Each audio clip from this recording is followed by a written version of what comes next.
Halo fans, jumpa lagi.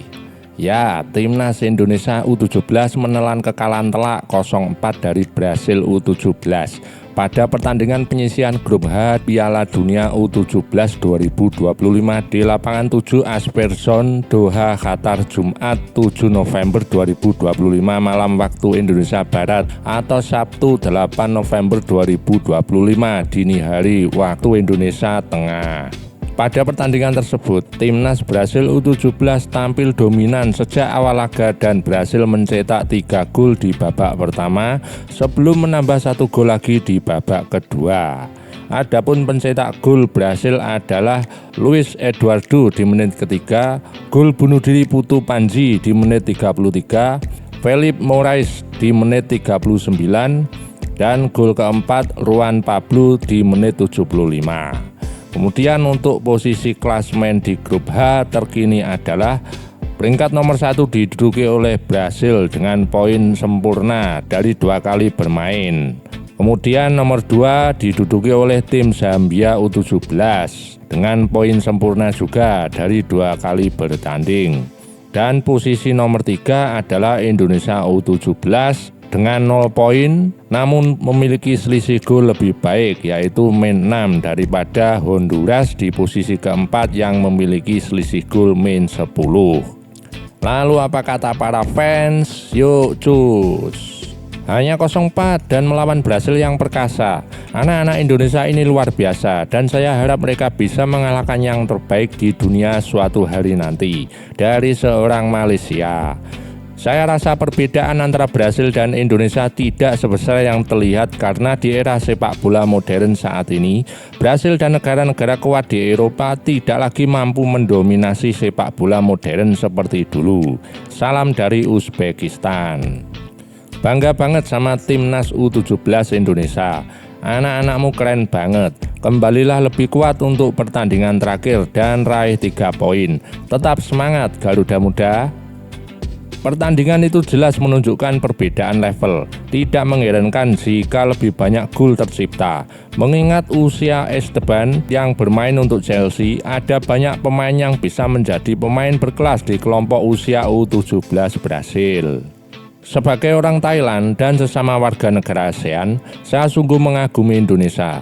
Mereka telah berkembang dan sungguh-sungguh bersemangat tentang sepak bola. Para penggemar mereka mengikuti tim kemanapun, bahkan hingga pertandingan jarak jauh. Dan semangat mereka terhadap olahraga ini sungguh luar biasa. Saya sungguh menghormati kalian semua.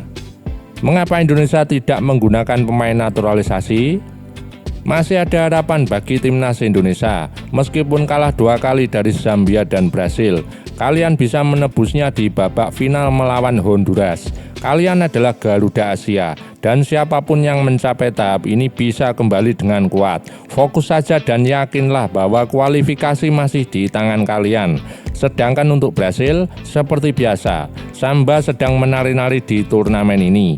Kemenangan 7-0 melawan Honduras dan kemenangan 4-0 melawan Indonesia. Mereka tampak santai menjalani turnamen ini. Sepak bola yang menyenangkan seperti biasa dan semua orang menikmati Samba Brasil. Saya tidak tahu apa yang dirayakan oleh rakyat Brasil dan Indonesia. Dan ini bukan untuk meremehkan para pemain tim ini. Brasil hanya menunjukkan warna aslinya ketika menghadapi tim-tim dengan kaliber yang berbeda. Tetapi belakangan ini tim nasional Brasil tidak bermain seperti dulu. Kami bangga padamu Indonesia. Dari Thailand, teruslah berjuang dan lebih kuat lagi di pertandingan berikutnya.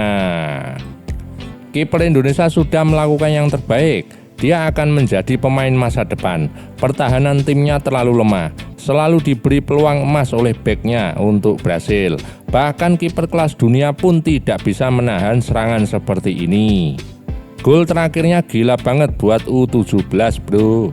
Semoga Indonesia beruntung di pertandingan terakhir melawan Honduras. Bawa pulang 3 poin teman-teman. Tim yang harus dikalahkan di turnamen ini, kenapa mereka menang 4-0 melawan Indonesia? Memang Brasil kuat, tapi memuji mereka di pertandingan seperti ini akan menyinggung semua orang yang mengikuti sepak bola.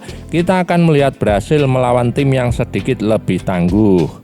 Indonesia mengalami kesulitan tanpa pemain impor asal Belanda.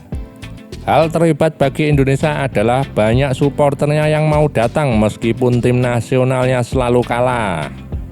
Hormat untuk Brasil sebagai kandidat terbaik untuk memenangkan turnamen. Indonesia akan bertemu kalian lagi. Kemenangan mudah Brasil melawan tim sampah.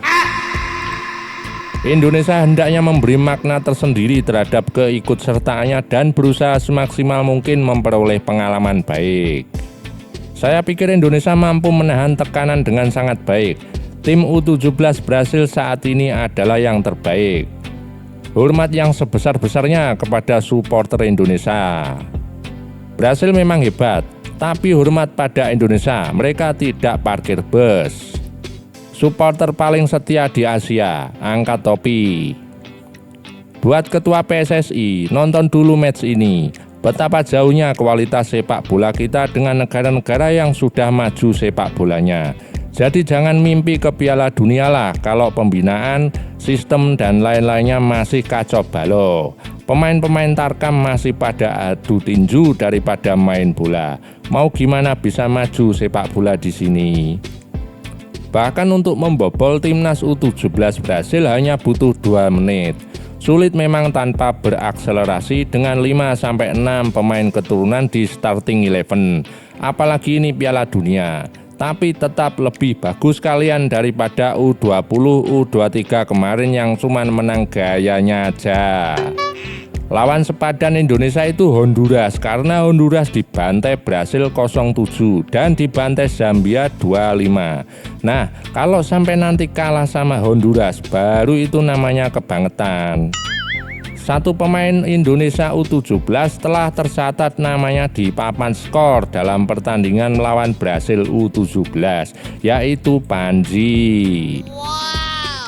Pemain Brasil gede-gede kayak udah lebih usia 17 tahun. Bisa bikin sanksi dan harus lapor sama FIFA. Maka Indonesia 3, Brasil 0. Brasil curang dibayar wasit untuk mengalahkan King Indonesia.